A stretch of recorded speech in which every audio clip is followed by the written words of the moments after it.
지난 시간으로 창세기가 모두 끝났습니다. 제가 원하기는 여러분이 이제 창세기 말씀을 통해서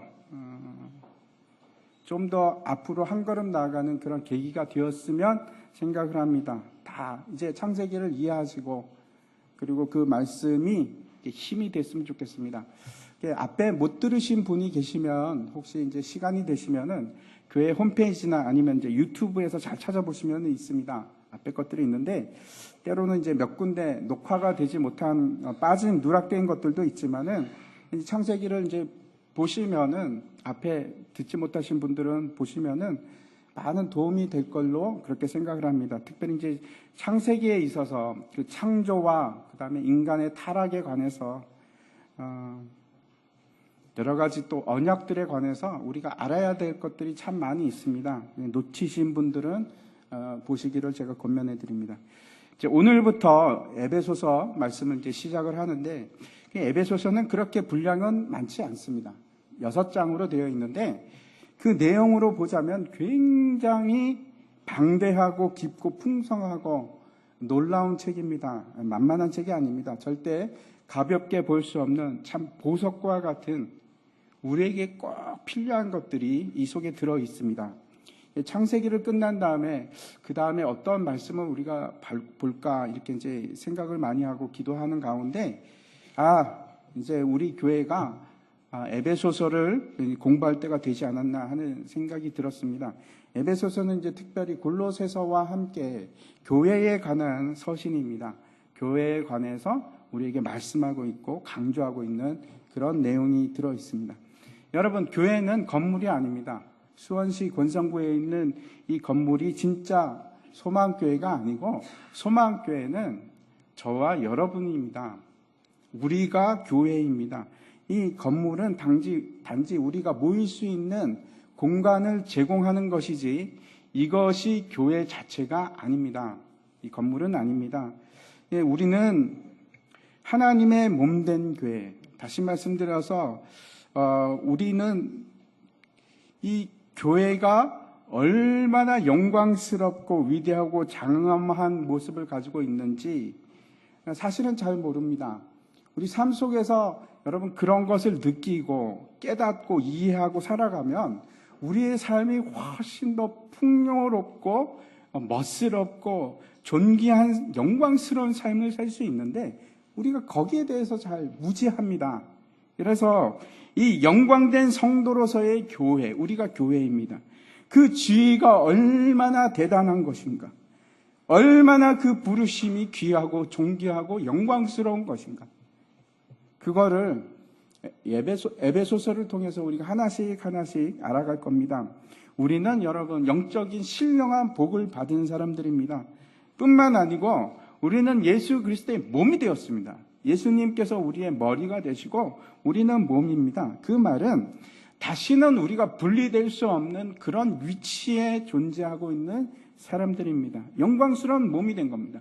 예수님이 얼마나 영광스러운 분이십니까? 그런데 우리는 그의 몸입니다. 마찬가지로 우리도 영광스러운 자리에 있게 된 것입니다.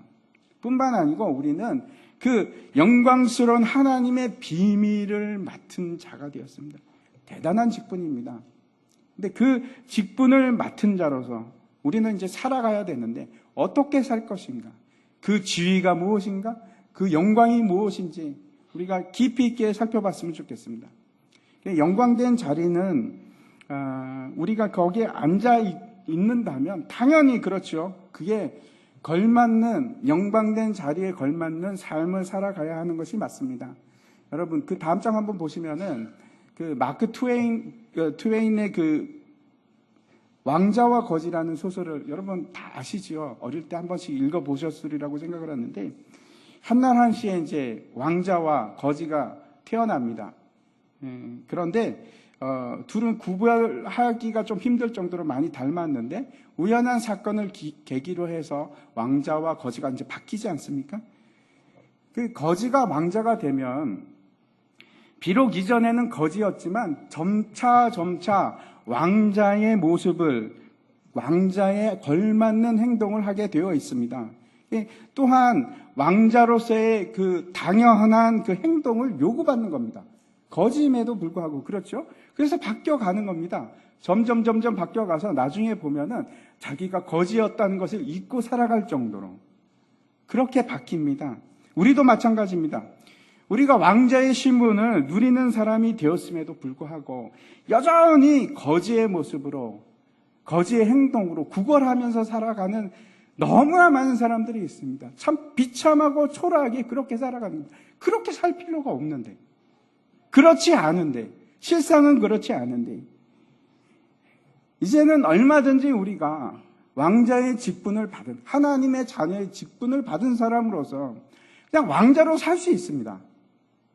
그런데 많은 사람들이 그런 내 자신의 권위에 대해서 인정을 하지 않습니다. 에이, 설마 내가 그럼 왕자일까? 아니요, 왕자가 맞습니다. 뿐만 아니고 그런 권위와 위치가, 그것을 우리가 누릴 수 있는 그 자체를 아예 모르고 삽니다. 내가 그런 존재였다는 것조차 전혀 모르고 그냥 거지로 살아가는 겁니다. 참 안타깝지 않습니까? 많은 사람들이 그렇게, 실제로 그렇게 살아갑니다. 한 쓰러져 있는, 영양실조에 걸려서 쓰러져 있는 아이가 있었는데, 그 소년을 이제 지나가는 사람들이 이제 발견하고, 병원으로 옮깁니다. 그래서 치료하고 이제 원기가 회복되기를 바라면서 식사를 가지고 왔는데, 침상이든지 식사를 가지고 왔는데, 거기 보니까 이제 우유가 가득 찬 그 큰 컵이 있는 겁니다. 아이가 그걸 이제 이렇게 바라보면서 머뭇머뭇하면서 제가 저 우유를 다 먹어도 괜찮을까요? 그렇게 묻는 겁니다. 옆에 있던 간호사가 하는 말이, 아니 그럼 물론이지, 다 마셔도 돼. 그리고 더 원하면 더 줄게. 그렇게 이제 얘기는 하지만 가슴이 아픈 겁니다. 저걸 모르는구나, 아직도. 이 아이가 자신의 상태가 어떤 것인지, 어떤 것을 누릴 수 있는지 모르는 겁니다. 여전히 자신의 궁핍한 삶의 일면만을 내가 가지고 있으면서 그 시각으로 현실을 바라보는 겁니다. 아직도 내가 거지인 줄 알고 누릴 수 있음에도 불구하고 전혀 못 누리는 것입니다. 그게 우리의 모습일지도 모릅니다. 예수를 믿는다는 것은, 그 삶은 당연히 너무나 풍성하고 기대가 되고 영광스러운 삶입니다. 예수를 믿으면 고난받고 힘들고 어렵기 때문에 나는 다 나중에 죽기 전에 그때 가서 믿을래. 99%를 놓치는 겁니다. 얼마나 이 삶이 영광스러운 삶이고 기쁨이 넘치는 삶이고 승리의 삶인지, 그거 다 놓치겠다는 겁니다, 여러분. 여전히 거지로 살아가겠다. 누구에게 내가 뭘 뺏을까? 뭘 구할까? 평생을 그렇게 살아가는 겁니다. 내가 다 가지고 있는 것인데. 우리는 그런 놀라운 자리로 초대를 받은 사람입니다. 그런 우리의 위치가 어떤 위치인지 에베소서가 말씀하고 있습니다.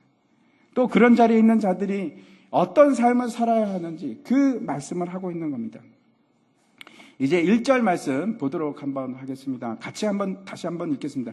시작. 하나님의 뜻으로 말미암아 그리스도 예수의 사도된 바울은 에베소에 있는 성도들과 그리스도 예수 안에 있는 신실한 자들에게 편지하노니. 사도 바울은 원래 이제 다소 출신 바리새인 중에 바리새인이었습니다. 그 사람이 참으로 하나님을 섬기는 열심히 굉장한 사람이었습니다. 뿐만 아니고 그 열심히 그를 어떻게 만들어가는가 하면 반기독교인 운동을 펼치는 일에 앞장서게 만듭니다. 그래서 예수를 믿는 사람들을 잡아다가 넘겨주고 죽이는 일, 이런 일들을 하는 사람으로 되었습니다. 그런데 그가 이제 극적인 변화를 받습니다. 마찬가지로 이제 예수 믿는 사람들을 잡아가기 위해서 다메섹으로 가던 도중에 예수님을 만납니다. 그리고 나서 예수님의 사로잡힌 자가 되어서 이방인을 위한 사도로 세움을 받는데 선교사가 됩니다. 이제 역사적으로 가장 위대한 선교사 한 명을 뽑으라고 하면 당연히 사도 바울이 가장 위대한 사람입니다. 그 사도 바울이 그 생애 동안 3번에 걸쳐서 선교 여행을 떠나게 되는데, 두 번째 선교 여행을 떠날 때 터키 지방에 있는 소아시아 지역인데 그때 거기 에베소라는 도시에 들르게 됩니다. 그때가 이제 AD 53년입니다. 저는 터키에 살았기 때문에 에베소에 대해서 잘 알고 있습니다. 그리고 여러 번 가볼 기회가 있었는데 여러분 굉장합니다. 지금 폐허가 된 유적이지만 저것만 봐도 그때 그 당시에 도시가 얼마나 웅장하고 아름다웠을까 상상하는데 전혀 힘들지 않습니다. 저기는 부하고 사치스럽고 무역상들이 많이 들어오고 그런 도시입니다. 그래서 멀리서 저기가 항구 도시였는데 멀리서 배를 타고 오다 보면은 그 에베소에서 번쩍번쩍 빛이 났다고 합니다. 금빛이 났다고 합니다. 그 정도의 참 놀라운 도시였습니다. 뿐만 아니고 에베소에서는 아데미 신전이라는 어마어마한 무지막지한 신전이 있습니다. 종교의 중심지이기도 합니다. 그런 곳에 사도 바울이 들어가서 아무것도 필요하지 않을 것 같고 다들 우상을 섬기는 사람들 그 속에서 사도 바울이 전도하기 시작합니다. 그리고 세운 교회가 에베소 교회였습니다. 그때가 이제 두 번째 선교 여행인데 2년이 지나서 3차 선교 여행을 떠났을 때 이제 다시 에베소에 들게 됩니다. 그리고 거기서 2년 동안 에베소 교회를 향해서 이제 가르치고 그리고 또 복음을 전하는 일을 합니다. 사도행전 20장에 보면 밀레도에서 그 에베소 교회 장로들과 이별하는 장면이 나오는데 장로들 그러면 그래도 좀 나이가 있는 사람들 아니겠습니까? 그런데 큰 소리로 목을 놓아서 웁니다. 사도 바울의 이별할 때 그 목을 껴안고 키스하고 엉엉 울면서 그렇게 이제 헤어지는 장면이 기록이 되어 있습니다. 그 정도로 에베소와 사도 바울은 밀접하고 친밀한 관계를 가졌던 그 마음속에 깊이 사모함이 있었던 그런 도시가 그런 교회가 바로 에베소 교회입니다. 그 에베소 교회를 향해서 이제 편지를 쓰는데 이 편지를 쓴 것은 언젠가 하면 로마에 있을 때 그러니까 53년에 처음 에베소 교회를 세웠는데 그리고 나서 10년 후입니다. 아마 이제 대충 하면은 5, 6년 그 에베소 교인들과 떠난 이후에 편지를 쓰는데 그때는 사도 바울이 로마 감옥에 갇혀 있을 때입니다. 사도 바울이 감옥에 갇혀 있을 때 그때 쓴 편지가 에베소서입니다. 서신입니다. 사울의 이제 바울의 서신서들을 이렇게 쭉 보면은 거의 비슷한 그 서식으로 이제 시작을 합니다. 여기서는 자신을 어떻게 소개하고 있는가 하면 다시 1절을 보시면 예수의 사도된 바울 이렇게 이제 칭하고 있습니다. 이 호칭은 골로새서에서도 그렇게 얘기하고 있고 또 고린도 후서에서도 그렇게 자신을 칭하고 있습니다. 이게 도대체 무슨 뜻인가 하면 사도 바울은 자신의 권위에 대해서 말하고 있는데 그 권위가 어디서부터 온다고 얘기합니까? 예수 그리스도입니다. 자신이 아니고 스스로 노력해서 만들어내진 공로가 아니고 그런 것이 전혀 아니고 사람의 권위가 아닌 예수 그리스도로부터 시작된 것이다. 이렇게 얘기를 하는 것입니다. 모든 권한이 예수님이시다. 이렇게 얘기하고 있고 사도라는 말 자체가 보내심을 받은 자 이런 뜻입니다. 즉 나는 예수로 인해서 보내심을 받은 자인데 특별히 무엇 때문에 보내심을 받았습니까? 복음 때문에.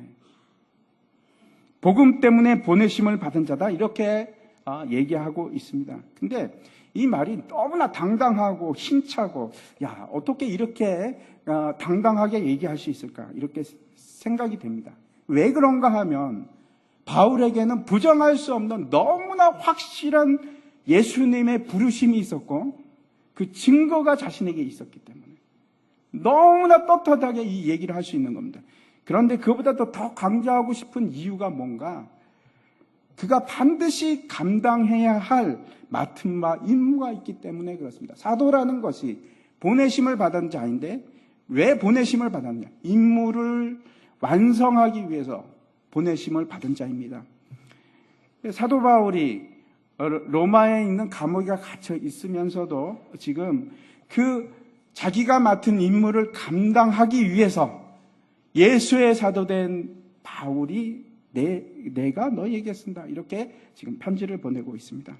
그런데 사실 오늘 우리가 더 관심을 가지고자 하는 것은 뭔가 하면 바울이 보낸 편지를 받는 수신자가 누구인가 하는 문제입니다. 뭐라고 하는가 하면 첫 번째, 한 장 넘겨주십시오. 누군가 하면 첫 번째 에베소에 있는 성도들이라고 말씀하고 있습니다. 성도라는 말은 우리가 흔히 많이 쓰는 말이지 않습니까? 호칭이지 않습니까? 성도님 이렇게 얘기를 합니다. 그런데 그 뜻을 다시 한번 잘 생각해 보시기 바랍니다. 성도라는 말이 도대체 무슨 뜻입니까?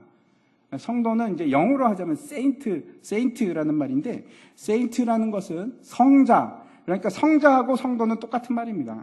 다른 말이 아닙니다. 똑같은 말인데, 성자가 어떤 겁니까? 거룩한 자, 구별된 자, 그게 성도입니다.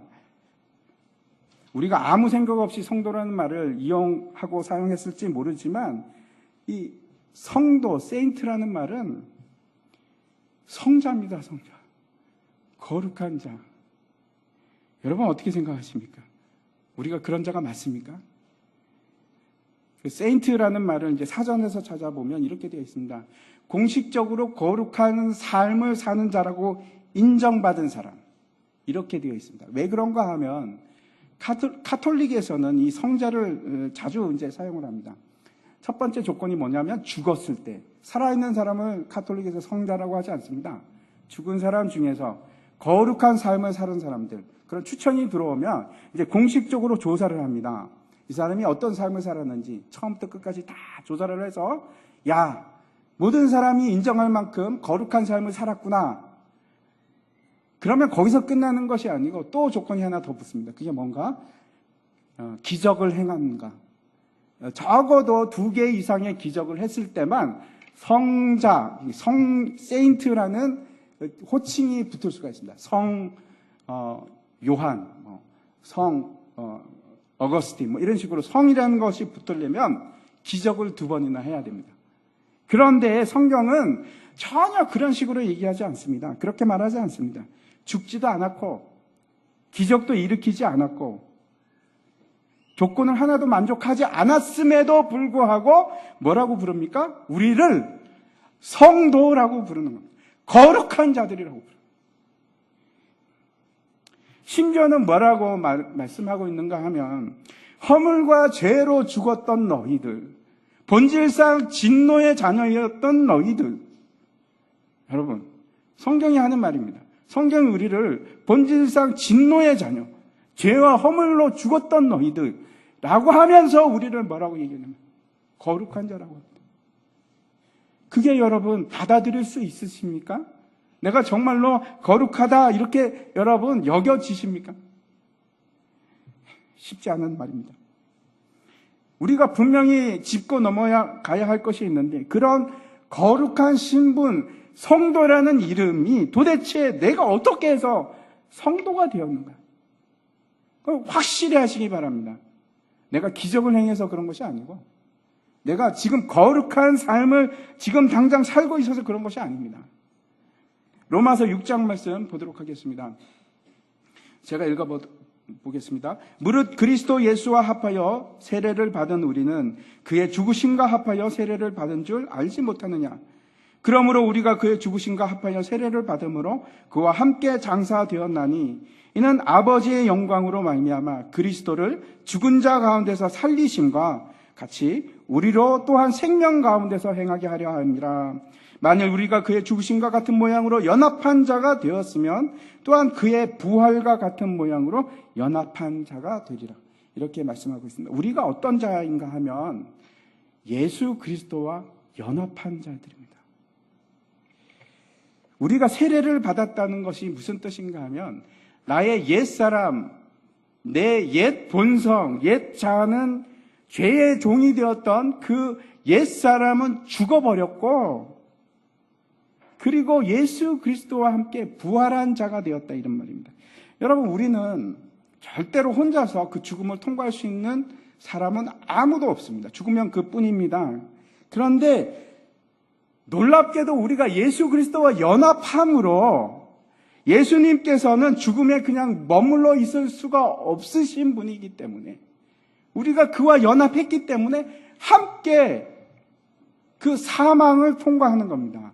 죽음을 통과하는 겁니다. 한 몸이 되었기 때문에 그렇습니다. 예수와 함께 역시 죽음에서 부활도 마찬가지입니다. 우리가 한 몸이 되었기 때문에 연합했기 때문에 예수님이 부활하시면 나도 부활하는 겁니다.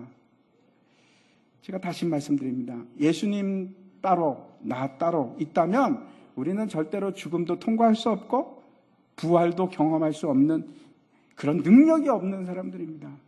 그런데 오직 우리가 예수님과 연합해서 하나가 되었기 때문에 죽음과 사망의 권세를 이기신 그분을 따라서 우리도 죽음과 사망에서 승리할 수 있게 된 겁니다.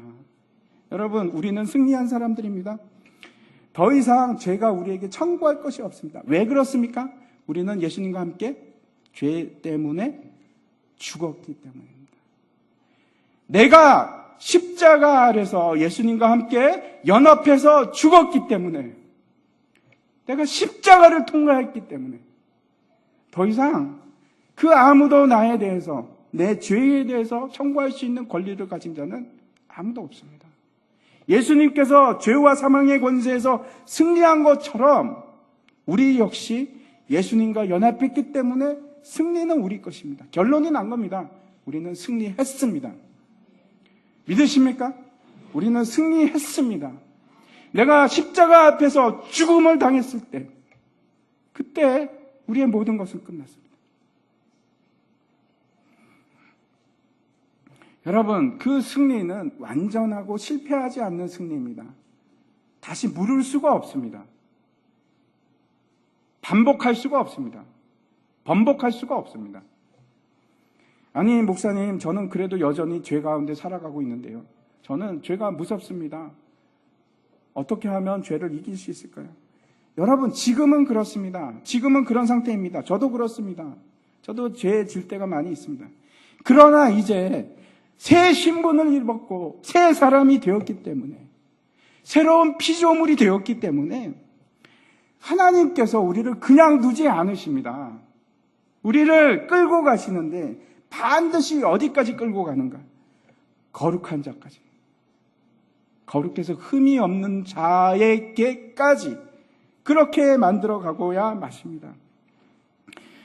우리가 예수 그리스도와 연합했기 때문에 죽음을 통과하고 함께 부활했을 뿐만 아니고, 여러분, 예수님이 지금 어디로 가셨습니까? 하나님의 천국 보좌 오른편으로 가지 않았습니까? 맞습니다. 똑같이 우리도 지금 예수 그리스도와 연합했기 때문에 거룩한 몸을 입고 천국 보좌에 함께 있는 존재가 되어 버린 겁니다. 그것이 연합입니다. 연합되었기 때문에, 예수님과 연합되었기 때문에 다시는 뗄래야 뗄 수가 없습니다.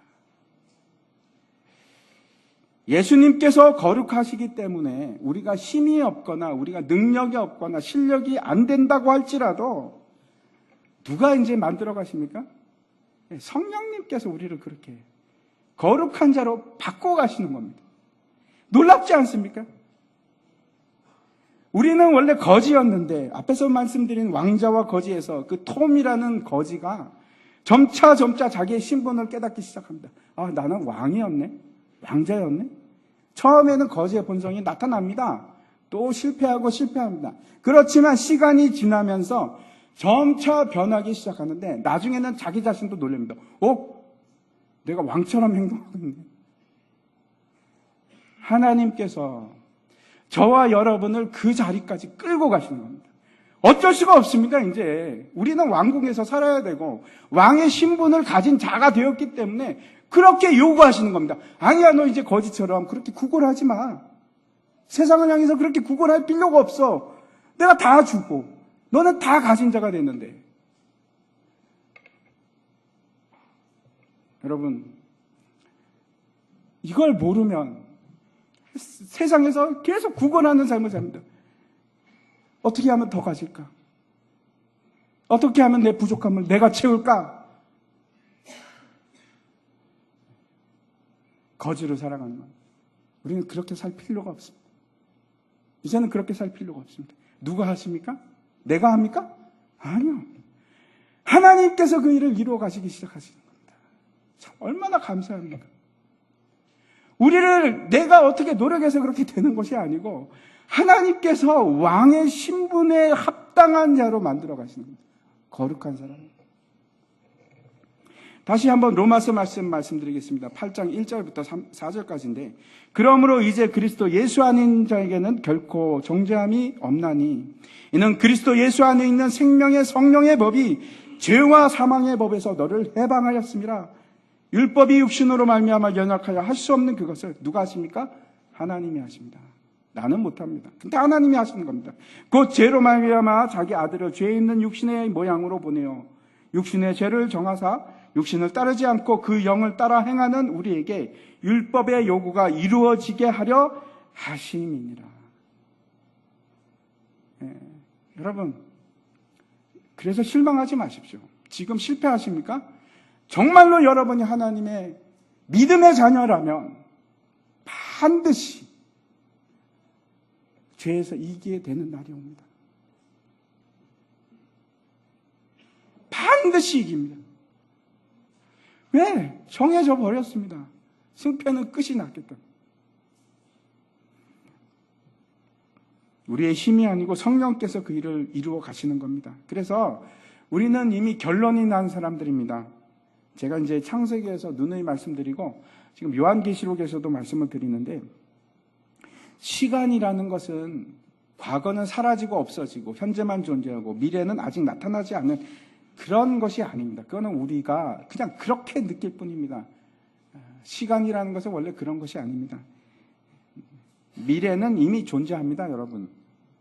과거는 사라지지 않습니다. 과거도 함께 존재합니다.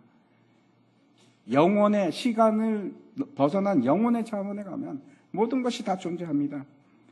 먼 훗날 그렇게 될 보좌 예수 그리스도와 함께 그때 가는 것이 아니고 여러분 지금 이 순간에 14만 4천 명 중에 내가 포함되어 있습니다.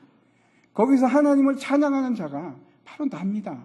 예수 그리스도의 보좌와 함께 있는 자들이 누군가 지금 하늘 보좌에 있습니다. 그때는 우리가 시간이 없는 겁니다. 영원부터 영원까지 시간에 매여 있는 존재가 아닙니다. 지금 우리가 그 모습이 보이지는 않지만 믿음은 바라는 것들의 실상이요 보이지 않는 것들의 증거입니다. 그게 믿음입니다. 지금 우리가 그렇게 돼 있는 것을 확신하는 것, 그리고 그게 나만 그렇게 여기는 것이 아니고 실제로 존재하는 것들, 그게 믿음입니다. 그래서 성경은 우리를 성도, 거룩한 자라고 일컫고 있습니다. 모든 예수 그리스도를 주님으로 받아들이는 자, 그와 연합한 자, 그 모든 자들이 거룩한 자라고 칭함을 받는 겁니다. 미리 받는 겁니다. 우리는 그래서 거룩한 자들입니다. 현재의 모습이 내가 거룩해서 거룩한 자라고 부름을 받는 것이 아니고 반드시 그렇게 될 뿐만 아니고 지금 이미 하늘나라에서 그 실상이 펼쳐지고 있기 때문에 우리는 뭐라고 일컬음을 받느냐? 거룩한 자, 성도라고 일컬음을 받는 겁니다.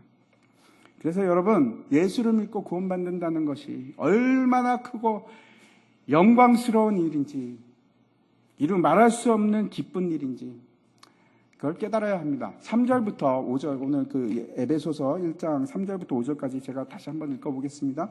찬송하리로다 하나님 곧 우리 주 예수 그리스도의 아버지께서 그리스도 안에서 하늘에 속한 모든 신령한 복을 우리에게 주시되 곧 창세 전에 그리스도 안에서 우리를 택하사 우리로 사랑 안에서 그 앞에 거룩하고 흠이 없게 하시려고 그 기쁘신 뜻대로 우리를 예정하사 예수 그리스도로 말미암아 자기의 아들들이 되게 하셨으니, 우리가 구원받고 예수 믿고 구원받고 천국 가는 것으로 예수 믿는 것은 다 끝나는 것이 아니고 그렇게 간단한 얘기가 아닙니다.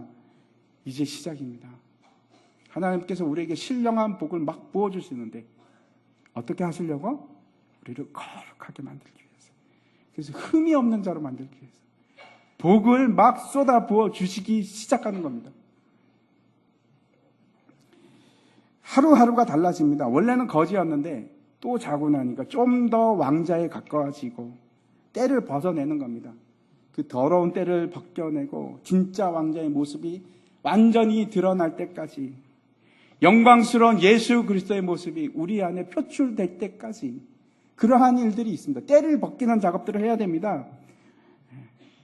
우리는 예수 그리스도와 연합했기 때문에 반드시 하나님께서 예수 그리스도의 거룩한 모습으로 우리를 만드실 수밖에 없습니다. 아멘이십니까? 그래서 우리에게 고난과 고통과 힘든 일이 그래서 오는 겁니다. 왜? 내 묵은 때를 벗겨내시려고. 부딪히고 싸우면서 내가 깎이는 겁니다. 교회에서 여러분, 교회는 성도들의 모임인데 왜 이럴까? 그런 생각 해보신 적 있으십니까?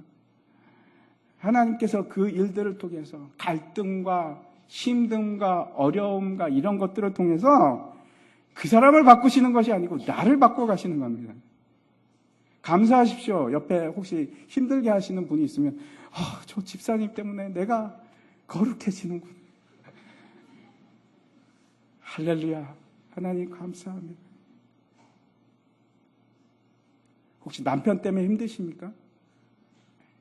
거룩한 모습을 남편을 통해서 만들어 가십시오.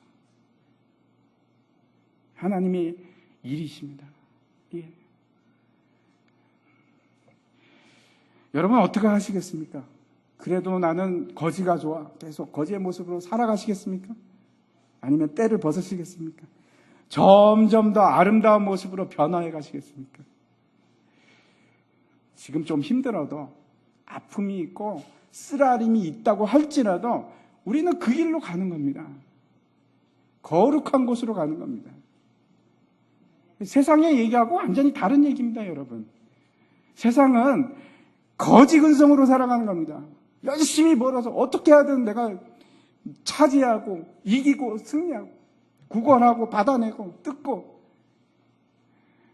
그런 삶이 아니고 거룩한 영광의 자리로 나아가는 겁니다. 그게 예수 믿는 것입니다. 잊지 마시기 바랍니다, 여러분. 거룩한 자, 성도, 그게 우리의 이름입니다.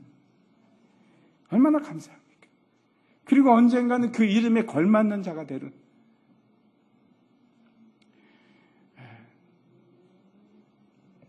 다시 1절 보시기 바랍니다. 함께 다시 한번 읽겠습니다. 시작. 하나님의 빛으로 말미암아 그 그리스도의 예수의 사도된 바울, 에베소에 있는 성도들과 그리스도 예수 안에 있는 신실한 자들에게 편지하노니. 두 번째, 사도 바울이 에베소 교회를 어떻게 칭하고 있는가 하면 그리스도 예수 안에 있는 자들, 이렇게 얘기하고 있습니다. 아주 중요한 겁니다. 그리스도 예수 안에 있는 자들. 예수 믿는 사람들, 성도, 그리스도인은 누구인가? 도대체 어떤 사람인가? 그리스도 안에 있는 자들. 밖에 있는 자들이 아니고 그리스도 안에 있는 자들. 다시 말씀드려서 그리스도에게 속한 자들입니다. 요한복음에 보면은 이렇게 말씀하고 있습니다. 15장인데 제가 한번 읽겠습니다. 내 안에 거하라. 나도 너희 안에 거하리라. 가지가 포도나무에 붙어있지 아니하면 스스로 열매를 맺을 수 없음 같이 너희도 내 안에 있지 아니하면 그러하리라. 나는 포도나무요 너희는 가지라. 그가 내 안에 내가 그 안에 거하면 사람이 열매를 많이 맺나니 나를 떠나서는 너희가 아무것도 할 수 없습니다. 아무것도 할 수 없습니다. 그리스도인이라는 사람들은 예수를 믿을 뿐만 아니고 예수님 안에 속한 자, 예수님께서 우리의 머리가 되고 우리는 예수님의 몸이 되어서 하나의 유기체를 이루는 겁니다. 하나의 살아있는 유기체가 되어서 예수님의 생명이 우리 속으로 막 흘러 들어가는 존재. 그의 생명이 시시각각으로 수시로 나에게 공급되는 존재. 그게 그리스도인입니다. 가지가 붙어 있는 겁니다. 그래서 그 결과가 어떻게 됩니까? 그 결과로 많은 열매를 맺는 자. 그게 우리의 삶입니다. 만약 예수 그리스도에게 속한 자가 아니라면 가지가 그 나무에 붙어 있지 않으면 어떻게 됩니까? 공급받지 못함으로, 생명을 공급받지 못함으로 말라버리고 썩어버리고, 그리고 이제 할 수 있는 것은 그냥 불쏘시개로 불에 태우는 것밖에는 할 일이 없습니다. 그런데 가지에 붙어 있을 때 그 안에서 풍성한 열매를 맺게 되는 겁니다. 그 결과를 보겠습니다. 15장 7절에 그 다음에 이렇게 얘기를 합니다. 너희가 내 안에 거하고 내 말이 너희 안에 거하면 무엇이든지 원하는 대로 구하라. 그리하면 이루리라. 내가 예수 그리스도와 한 몸을 이룬다는 것은 이제 여러분, 나는 무능한 자가 아닙니다. 더 이상 나는 거지가 아닙니다. 그전에는 내가 아무것도 할 수 없습니다. 내가 왜 그런가 하면 그런 존재 자체가 아니었습니다. 참으로 비참한 존재였는데, 아무것도 할 수 없는 자였는데, 내가 예수 그리스도 안에 속한 자가 됨으로써 어떻게 되는가 하면 내게 능력 주시는 자 안에서 내가 모든 것을 행할 수 있는 능력을 가진 자가 되는 겁니다. 어떤 때? 내가 예수님 안에 거할 때. 예수를 믿는 구원을 받은 성도가 되었다는 것은, 여러분, 그 안에 거하는 자가 됐다는 것은 예수님의 생명이 나에게 흘러 들어오는 것뿐만 아니고, 그뿐만 아니고 예수님의 권능이 이제 내가 사용할 수 있는 그 권능이 되었다, 그런 뜻입니다. 너무나 감사하지 않습니까? 그래서 여러분, 세상의 상황에 대해서 두려워하지 마십시오. 그 권능을 가진다고 해서 세상에 두려운 상황, 힘들고 어려운 상황이 안 옵니까? 옵니다. 그런데 우리에게는 어떤 힘을 가지고 있느냐? 그 모든 것을 파하고 돌파하고 뚫고 나가고 승리할 수 있는 권세를 가진 겁니다. 놀라운 힘을 가진 그런 자가 된 겁니다. 내 힘이 아니고 누구의 힘? 예수님의 힘으로. 그래서 디모데후서 1장에 이렇게 말씀하고 있습니다. 같이 한번 읽어보겠습니다. 시작. 하나님이 우리에게 주신 것은 두려워하는 마음이 아니요 오직 능력과 사랑과 절제하는 마음이니. 바울이 신라와 함께 이제 빌립보 성에 전도하러 들어갔다가 이제 잡힙니다. 그래가지고 이제 감옥에 갇히게 되는데, 그래서 막 두려워서 떨고, 아이고 어떻게 할까요? 내일이면 우리가 죽을 텐데, 이런 것이 아니고 기도합니다. 기도하고 찬양을 막 크게 부르니까 어떻게 됩니까? 지진이 일어나고 옥문이 다 열리지 않습니까? 하나님께서는 반드시 우리에게 뭘 주시냐 하면 그 어려운 상황을 감당할 힘을 주십니다. 승리할 수 있는 힘을 주십니다. 돌파할 힘을 주실 뿐만 아니고 그 이상으로 이제 더 큰 일을 할 수 있는 능력을 우리에게 주십니다. 그게 그리스도에 속한 자들입니다. 놀랍지 않습니까? 우리가 거룩해지고 그 예수 그리스도의 능력을 갖는 자가 되는 겁니다. 나를 위해서 쓰는 것이 아닙니다. 여러분 오해하지 마십시오. 누구를 위해서? 하나님 나라를 위해서.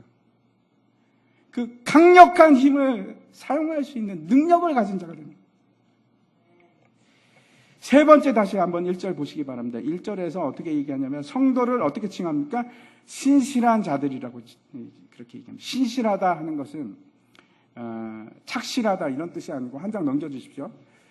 그 원래 뜻이 뭔가 하면 믿음을 행하는 자, 신실한 자라는 것이 믿음을 행하는 자, 이런 말을 그런 뜻입니다. 믿음이라는 것을 한번 여러분 머릿속에서 다시 한번 정리하시기 바랍니다. 믿음은 그냥 머릿속에서 믿습니다 하는 것이 믿음이 아니고, 내가 예수를 믿고 그래서 주일날 나와서 예배드리고 그 정도로 끝나는 것을 결코 믿음이라고 하지 않고, 믿음이라는 것은 내가 가지게 되면 너무나 분명한 확신과 신념을 가지게 된다면 뭐가 드러나기 시작하면 움직이기 시작합니다. 내가 움직이는 사람이 됩니다. 그래서 여러분 히브리서 11장에 보면은 믿음의 선진들에 대해서 기록을 하고 있는데 뭐라고 얘기를 합니까? 믿음에 대해서 얘기할 때 항상 행위가 따라 나옵니다. 믿음으로 아벨은 더 나은 제사를 드렸고, 믿음으로 노아는 방주를 준비하였고, 믿음으로 아브라함은 그 갈 바를 알지 못하나 하나님께서 지시한 땅으로 갔고, 믿음으로 아브라함은 그 아들 이삭을 드리고, 다 믿음에 걸맞는 행위를 합니다. 행동으로 나오는 겁니다. 그래서 그리스도인은 어떤 사람들인가? 세 번째 말씀드립니다. 믿음으로 행하는 자들입니다. 믿음으로 행하는 자들. 예수를 믿는다는 것은 특별한 진리, 예수 그리스도를 믿는 사람일 뿐만 아니고 그 예수를 믿고 신뢰하고 사랑함으로 어떤 일까지 나갑니까? 그의 계명을 행하는 자, 그의 계명을 행하는 자까지 나아가는 것이 그리스도인입니다. 야고보서에서 이렇게 얘기합니다. 2장 17절 말씀인데 같이 한번 읽겠습니다. 시작. 이와 같이 행함이 없는 믿음은 그 자체가 죽은 것이다. 오늘 우리가 1절 말씀을 통해서 세 가지를 살펴봤습니다. 그리스도인은 도대체 누구인가? 거룩한 자고, 그리스도인은 누구인가? 그리스도 안에 거하는 자, 그리고 믿음으로 행하는 자. 여러분 저 세 개를 보시면서 어떤 생각이 드십니까? 아, 저건 나랑 너무나 거리가 먼데? 그렇게 여기십니까?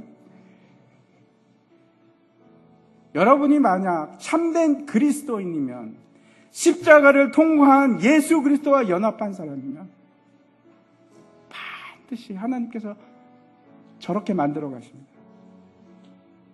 하루하루 저렇게 만들어 가십니다. 그것이 우리의 지위이고 우리의 자리입니다. 당연한 영광의 자리가, 우리가 받는 영광의 자리가 저기입니다.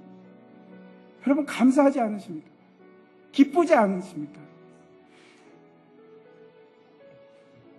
세상에 어려움이 오고 힘든 일이 올 때, 그래서 우리가 기뻐할 수 있는 겁니다. 감당할 수 있고 낭망치 않을 수가 있습니다. 왜? 저걸 알고 있기 때문에. 하나님께서 이제 여러분 안에서 저 일을 시작하셨습니다. 여러분 거룩해질 겁니다. 그리고 그리스도 안에서 열매를 맺기 시작할 겁니다. 또한 그뿐만 아니고 믿음을 행하는 자, 예수 그리스도의 명령을 행하는 자로 바뀔 겁니다. 제가 분명하게 예언합니다. 왜? 제 말이 아니고 하나님의 말씀이 그렇습니다. 그런데 그 일을 이루기 위해서 힘들고 어려운 고난을 통과해야 됩니다. 아플 때가 있고 찔림을 당할 때가 있고 너무나 괴로울 때가 있고, 운동선수들이 금메달을 따기 위해서 근육을 키우기 위해서, 힘을 키우기 위해서 얼마나 노력을 합니까? 때로는 그 훈련이 여러분 숨이 차서 막 숨이 깔딱깔딱 할 때까지 그걸 이겨내는 겁니다. 여러분 우리도 그렇게 하는 겁니다. 왜? 그 자리가 영광된 자리니까. 근데 그걸 내 힘으로 합니까? 너무나 놀라운 게 그거 아닙니까? 아니야, 내가 할게. 하나님께서 그러시는 겁니다. 너는 나를 믿기만 해. 내가 그렇게 만들게. 이게 우리가 어려움이 오지만 낙심하지 않고 기뻐하는 이유가 됩니다. 그래서 사도 바울이 옥중에서, 그 로마의 감옥 속에서 이런 말을 합니다. 주 안에서 항상 기뻐하라. 내가 다시 말하노니 기뻐하라. 여러분, 이 영광된 자리, 이 놀라운 자리를 이제 누리기 시작합시다. 이제 누리는 겁니다. 그전에는 몰라서 못 누렸는데 누리기 시작하시기 바랍니다. 다 함께 일어나셔서